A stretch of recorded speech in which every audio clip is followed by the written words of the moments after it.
Hello, we're going to talk about an introduction, a basic introduction to functions today. So let's talk about what a relation is. A relation is just a set of ordered pairs. The relation can have a pattern, they can have points connected, they could have points which are not connected, but anyways, a relation is just a set of ordered pairs.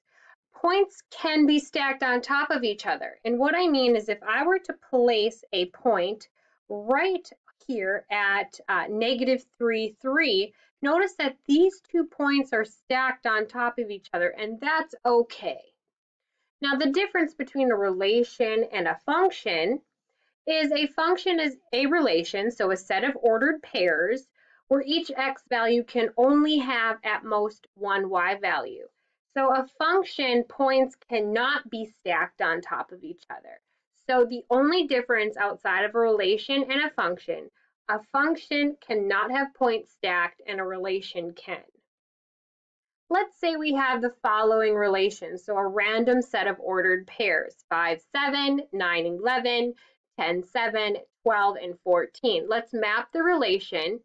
Let's discuss if the relation is a function, and then what are the domain and range. So the domain is consistent of the x values in a set of ordered pairs. We call that the input. And the range is the y values of our ordered pairs. We call that also the output. So domain, input, and x values, these all mean the same thing. Range, output, and y values all mean the same thing. So I'm going to put all of my x values or my domain here in this oval. So 5, 9, 10, and 12. And then in the range, I'm going to put all of my y values, 7, 11, 14. Notice that 7 is repeated twice. I'm only going to put it once. No need to repeat it. And now I'm going to draw a line to connect each one of my points from its input to its output. So 5 is assigned to 7, 9 is assigned to 11, 10 is also assigned to 7, and 12 is assigned to 14. So is this a relation or a function? So I see that each x value only goes to one y value. So this is a function because each x value has at most one y value associated with it. Let's change up our relation to the points 1, 2, 5, 9, 8, 6, and 5, 1. So I'm going to label my domain and my range. I'm going to put all my x values in the domain. I see I have 1, 5, and 8. 5 is repeated twice. I'm only going to put it once. I'm going to put 2, 9, 6, and 1 in my range. And let's start assigning them. So 1 is assigned to 2. 5 is assigned to 9. 8 is assigned to 6. And 5 is also assigned to 1. So notice here that 5 is assigned to both 9 and 1. Therefore, this is not a function because one particular x value goes to two different y values.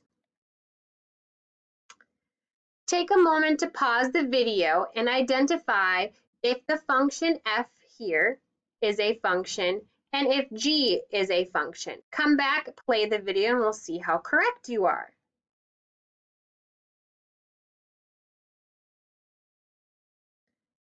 Function f is a function because each element in A goes to only one element in B, so this is a function.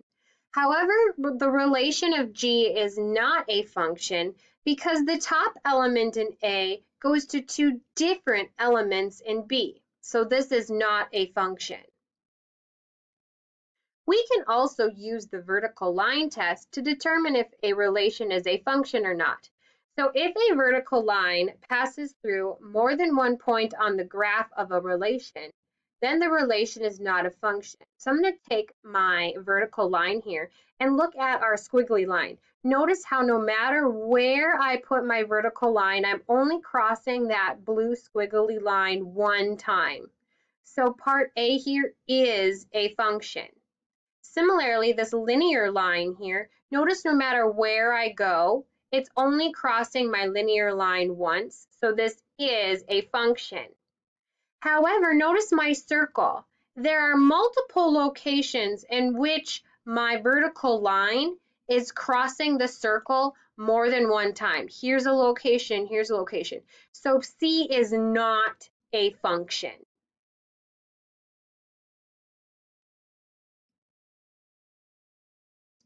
Take a moment to pause the video and determine if 1, 2, 3, and 4 of the following, which one is a function?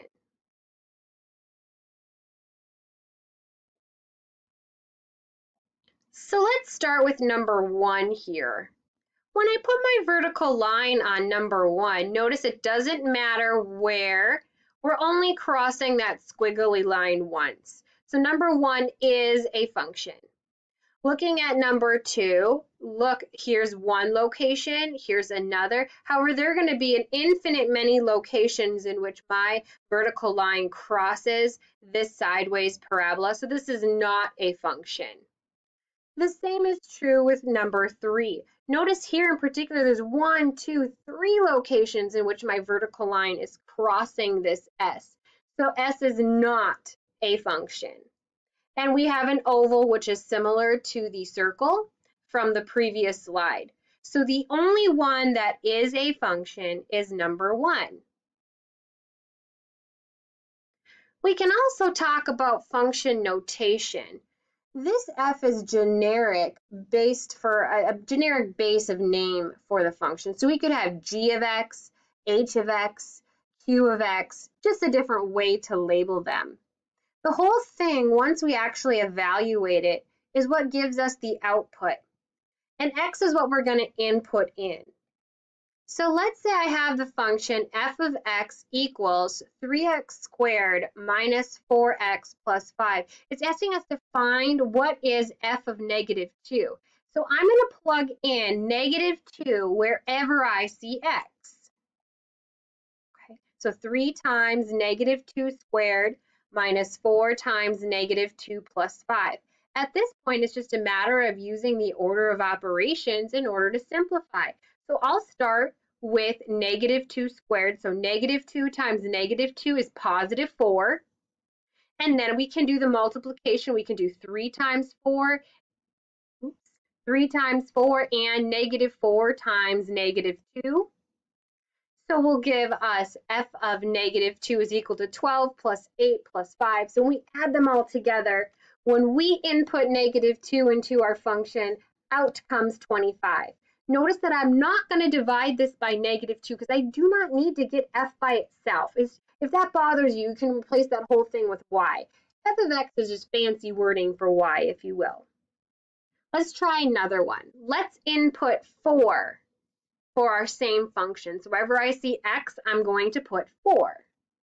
So f of 4 is equal to 3 times 4 squared minus 4 times 4 plus 5. So again, we start with our exponent. 4 squared we know is 16. We'll go ahead and do our multiplication. 3 times 16 is 48 minus 4 times 4, which is negative 16, plus 5. Go ahead and we'll subtract and add from left to right, and we end up with 37. So when I put 4 into my equation, out pops 37. We've been doing this a lot already with our x and y tables, where we input x and we find out what the y value is. Let's do one more, a fraction. So we have the same function, except for this time we're going to insert 1/2 for x, giving me f of 1/2 is equal to 3 to the 1/2 squared minus 4 times half plus 5. So half times half we know is 1/4.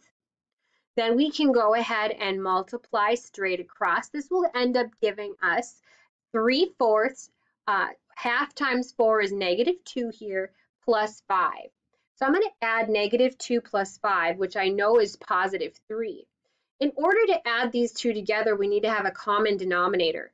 Here, our common denominator is going to be 4, giving 3 is the same then as 12 divided by 4, or 12/4. So 3/4 plus 12/4 gives us 15/4. So when we plug in half to our function, out pops 15/4. Hope you enjoyed our small little lesson here on the introduction to functions.